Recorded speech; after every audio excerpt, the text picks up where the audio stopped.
నల్ల బంగారం సింగరేణి. నాడు తెలంగాణ ఉద్యమానికి ఊపిరిపోసి నేడు లక్షలాది కార్మికుల చెమట చుక్కలతో కోట్లాది రూపాయల సంపదను సృష్టిస్తున్న ప్రభుత్వ రంగ సంస్థ. ఇప్పుడు ఇదే సింగరేణి దేశవ్యాప్తంగా ఒక మైండ్ బ్లోయింగ్ సంచలనానికి, ఒక పొలిటికల్ హైడ్రామాకు కేంద్ర బిందువైంది. కాగితాల్లో లెక్కలు పక్కాగా ఉన్నాయట, కట్టాల్సిన పన్నులు అడ్వాన్స్గా కట్టేశారట. కానీ కట్ చేస్తే క్షేత్రస్థాయిలో మైనింగ్ యార్డులో బొగ్గు లేదు, కేవలం బూడిది మాత్రమే మిగిలిందట. ఒకటి కాదు, రెండు కాదు, ఏకంగా 40 లక్షల టన్నుల బొగ్గు రాత్రికి రాత్రే గాల్లో కలిసిపోయింది. దీని మార్కెట్ విలువ అక్షరాల 1600 కోట్ల రూపాయలు.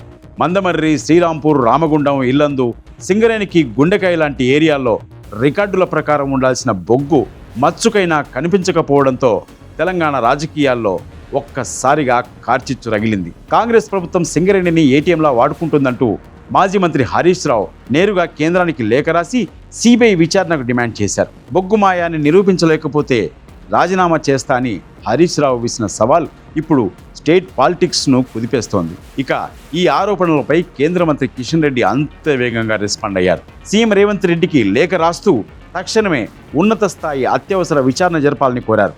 కానీ సీన్లోకి ఇక్కడే అసలైన ట్విస్ట్ వచ్చింది. సింగరేణిలో కేంద్రానికి 49% వాటా ఉన్నా నేరుగా విచారణకు ఆదేశించకుండా బాధ్యతను రాష్ట్ర సీఎంకి అప్పగించడంపై హరీష్ రావు గట్టి పంచి వేశారు. దొంగతనం జరిగిందని మేము మొత్తుకుంటుంటే దొంగ చేతికే తాళాలిచ్చి నువ్వే విచారణ చేసుకో అన్నట్టుగా ఉంది అంటూ రేవంత్, కిషన్ రెడ్డిల మధ్య లోపాయికారి ఒప్పందం ఉందంటూ కౌంటర్ వేశారు హరీష్ రావు. దీంతో సోషల్ మీడియాలో నెటిజన్లు కూడా విచారణ చేసేవాడు దొంగ అయితే తీర్పు చెప్పేవాడు దేవుడా అంటూ మీమ్స్తో ఫుల్గా ఆడుకుంటున్నారు. అయితే ఈ బొగ్గు వివాదం వెనుక మరో భయంకరమైన ఆర్థిక నిజం బయటపడింది. తెలంగాణ ప్రభుత్వం సింగరేణికి చెల్లించాల్సిన బకాయిలు అక్షరాల 51,500 కోట్ల రూపాయలని కిషన్ రెడ్డి లేఖలో తేలింది. అసలే బకాయిలు రాక సంస్థ ఊపిరాడక కొట్టుమిట్టాడుతుంటే ఉన్న బొగ్గు కూడా మాయమవడం కోలుకోలేని చావు దెబ్బ అని ఆర్థిక నిపుణులు అంటున్నారు.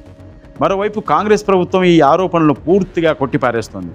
సింగరేణిలో బొగ్గు లోడింగ్ నుంచి రవాణా వరకు VTS, GPS, SAP సిస్టమ్స్ వాడుతున్నామని, ఒక్క బొగ్గు పిల్ల కూడా దొంగతనంగా బయటికి వెళ్లే ఛాన్సే లేదని డిప్యూటీ సీఎం బట్టి విక్రమార్క మండిపడ్డారు. 10 ఏళ్ల బీఆర్ఎస్ పాలనలో సంస్థను దోచుకున్నారని రివర్స్ అటాక్ చేశారు. సాంకేతికత ఇంతగా ఉన్న ఈ రోజుల్లో లక్షల టన్నుల బొగ్గు మాయం కావడం సాధ్యమేనా? ఇది అధికారుల నిర్లక్ష్యమా, రికార్డుల లోపమా, లేక భారీ రాజకీయ స్కామా?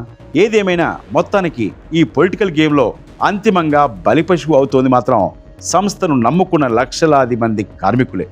మరి దేశవ్యాప్తంగా చర్చనీయాంశమైన ఈ మెగా వివాదంపై ముఖ్యమంత్రి రేవంత్ రెడ్డి ఎలాంటి యాక్షన్ ప్లాన్ తీసుకోబోతున్నాడు? సింగరేణిలో నిజంగానే కుంభకోణం జరిగిందా, లేక ఇదంతా పొలిటికల్ డ్రామానా? మీ అభిప్రాయాన్ని కామెంట్లో తెలియజేయండి.